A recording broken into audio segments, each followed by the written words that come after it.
Oke, gua tahu begitu dengar kata fisika, banyak dari kita langsung keinget rumus, angka-angka aneh, dan soal cerita yang bikin otak mumet. Kayak sebuah benda dilempar ke atas dengan kecepatan awal, bla bla bla bla gitu. Terus lo mikir, ngapain juga gua harus tahu benda itu jatuh, berapa detik gitu ya kan? Tapi tunggu dulu guys, yuk kita pelan-pelan buka mata bareng-bareng. Fisika itu sebenarnya bukan soal ngafalin rumus kayak F sama dengan MA doang. Itu dengerin nih brosis, fisika itu adalah cara kita ngelihat dunia. Lo tahu kenapa bisa sendiri tanpa jatuh? Kenapa kaca bisa retak pas kena panas? Kenapa pesawat bisa terbang? Kenapa sinyal HP lo bisa nyampe dari BTS ke ponsel cuma dalam hitungan detik? Itu semua karena fisika. Yes, literally, fisika itu nyetir seluruh semesta. Coba bayangin gini, alam semesta itu kayak mesin raksasa yang super kompleks. Nah, fisika itu kayak buku petunjuk cara kerja mesinnya gitu. Dari hal gede banget kayak pergerakan galaksi, sampai hal receh kayak kenapa es bisa meleleh, semuanya dijelasin sama fisika.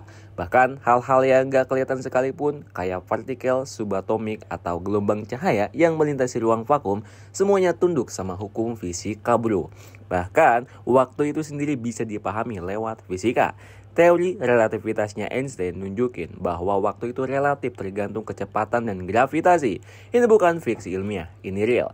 Jam di satelit GPS misalnya berputar sedikit lebih cepat daripada jam di permukaan bumi karena efek gravitasi. Kalau ini nggak diperhitungkan, maka navigasi di Google Maps lo bakal melenceng ratusan meter bro. Jadi ya, fisika literally ngatur arah hidup lo dalam arti yang sangat harfiah gitu. Lo bangun tidur, sinar matahari nyenter masuk ke kamar, alarm HP bunyi, lo narik selimut, terus duduk sambil ngulet. Dan dari detik pertama lo melek fisika udah kerja gitu.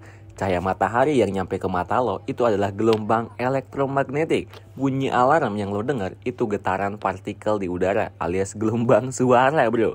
Lo bisa duduk di kasur tanpa jatuh. Itu karena gaya normal dari kasur lawan gravitasi.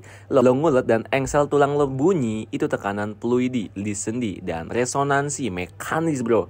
Belum lagi pas lo jalan di kamar mandi, setiap langkah lo, otak ngatur gaya otot, massa tubuh, dan keseimbangan. Semua gerak tubuh lo tuh kayak simulasi fisika 3D, real time gitu. Kalau bikin robot buat jalan aja itu perlu algoritma fisika yang rumit. Bayangin betapa canggihnya tubuh manusia yang udah dioptimalkan jutaan tahun yang lalu.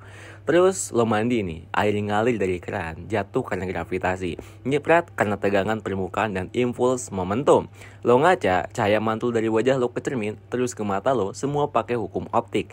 Bahkan ketika lo gosok gigi, gaya gesek antara sikat dan gigi adalah contoh hukum Newton bekerja di skala mikro. Ini bukan lebay, ini beneran bro. Fisika sama dengan fondasi teknologi modern. Sekarang coba kita lihat sekeliling deh. Ada smartphone, laptop, TV, AC, semua itu berdiri di atas dasar-dasar fisika bro. Dari semikonduktor di chip prosesor sampai gelombang elektromagnetik buat wifi dan bluetooth, bahkan touchscreen di layar HP lo itu bukan sulap bro. Itu adalah teknologi kapasitif yang bisa mendeteksi perubahan muatan listrik ketika jari lo nyentuh layar. Mau lebih canggih, yuk ngomongin internet. Data dikirim dari satu tempat ke tempat lain pakai sinyal optik lewat kabel fiber optik. Di dalam kabel itu, cahaya dipantul-pantulin lewat total internal reflection. Itu prinsip dasar fisika optik yang lo pelajari di SMA kemarin gitu. Terus lo nonton Netflix nih, video di streaming ke HP lo dari server ribuan kilometer jauhnya dalam hitungan detik. Proses ini butuh jaringan satelit dan menara sinyal yang kerja semua karena prinsip gelombang elektromagnetik, teori relativitas, dan konsep waktu bro. Isu lingkungan adalah krisis nyata dan fisika punya peran besar dalam memahami dan mengatasinya gitu. Mau ngerti perubahan iklim, lo harus ngerti efek rumah kaca, gas karbon dioksida dan metana nyerap panas dari matahari dan nyimpen atmosfer. Kenapa mereka bisa nyerap? Karena getaran molekulnya sesuai dengan panjang gelombang inframerah. Lagi-lagi ini fisika. Pembangkit listrik tenaga surya, tenaga angin, dan tenaga air semuanya pakai prinsip fisika. Turbin angin misalnya, ngubah energi kinetik angin jadi energi listrik. Panel surya pakai efek fotolistrik buat ngubah cahaya matahari jadi arus listrik. Lalu tanpa pemahaman fisika, semua ini nggak akan jalan bro. Lebih jauh lagi, fisika juga bantu kita bikin model komputer buat simulasi iklim masa depan. Dari situ kita bisa prediksi banjir, kekeringan, badai, dan perubahan musim. Semua data itu nggak cuma buat ilmuwan doang, tapi buat kita semua ambil keputusan. Mau tanam apa, tinggal di mana, pakai PD, dan pakai energi apa gitu. Fisika di dunia medis tuh bukan cuma teori juga bro, tapi penyelamatan nyawa. Alat-alat kayak MRI, CT scan, X-ray, ultrasonografi, semuanya berdiri di atas prinsip fisika. MRI misalnya, pakai medan magnet kuat dan gelombang radio buat bikin gambar jaringan lunak di tubuh. Ini pakai resonansi magnetik nuklir loh bro. CT scans contohnya, ngambil gambar potongan tubuh dengan sinar X yang diproses komputer. Atau radioterapi, pakai sinar gamma buat ngebom sel kanker secara presisi. Belum lagi monitor jantung, alat pacu jantung, sampai robot bedah modern. Semua pakai prinsip mekanika, listrik, bahkan termodinamika. Dan dokter zaman sekarang juga makin perlu ngerti dasar-dasar fisika biar bisa paham cara kerja alat-alat itu. Ini yang paling penting bro, fisika itu ngajarin lo cara berpikir. Lo dikasih masalah, disuruh analisis, tentuin variabel, bikin model, dan tarik kesimpulan. Ini bukan cuma soal pelajaran, ini skill hidup. Lo jadi lebih teliti, lebih sistematis, gak gampang tertipu. Bahkan pas lo denger iklan kayak alat terapi ion negatif bisa menyembuhkan semua penyakit, lo bisa langsung pikir, wait, ion negatif? Apa hubungannya sama kanker? Mana bukti ilmiahnya gitu? Nah, dengan bekal fisika, lo bisa jadi orang yang lebih kritis. Lo ngerti perbedaan antara sains sebenarnya dan omong kosong. Lo bisa bedain mana teori konspirasi, mana fakta ilmiah. Ini skill yang makin penting di zaman banjir informasi kayak sekarang bro. Nah, orang mikir fisika itu kaku, tapi kenyataannya fisika tuh butuh imajinasi tingkat dewa bro. Einstein nemuin relativitasnya karena ngebayangin naik cahaya. Schrödinger bikin eksperimen kucing buat ngegambarin paradoks kuantum. Fisikawan partikel sekarang ngebayangin 11 dimensi, alam semesta paralel, dan materi gelap coba.